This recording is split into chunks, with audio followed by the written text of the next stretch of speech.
You know, we live in a church hopping society. A person's attending a church and one of the members hurts their feelings. Well, they jump ship and go attend someplace else.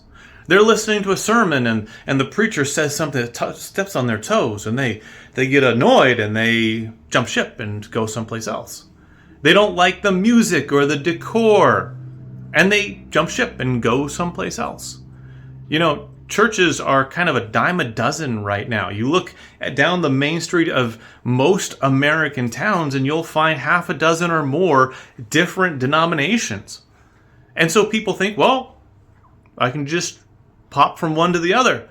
One's just the same as the other, they think. One's just as valid as the other, they think. And so they jump from church to church.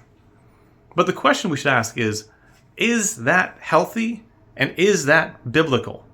Is it a healthy idea to jump from church to church? Well, that church hopping mentality comes right from that idea that the different churches are all the same, that they all have equal merit and equal value.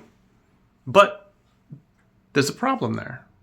Because since all those different churches believe and teach different things that may or may not match with Scripture, they can't all be right.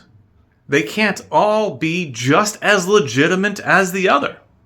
So what we should do, rather than trying to find a church that has the music we like and the decor we like, we should strive to find a church that is seeking to imitate the Bible, seeking to imitate that first century church that Jesus and his apostles established in the first century, and then stick with that church. Get involved in that church. Get plugged in with that church and help it grow and spread the gospel.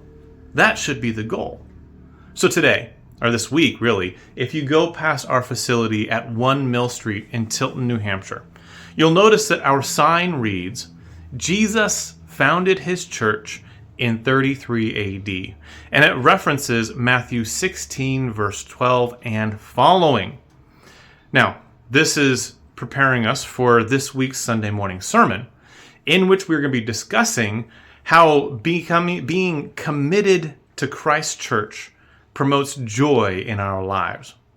I encourage you to join us. Bible class is at 10 a.m.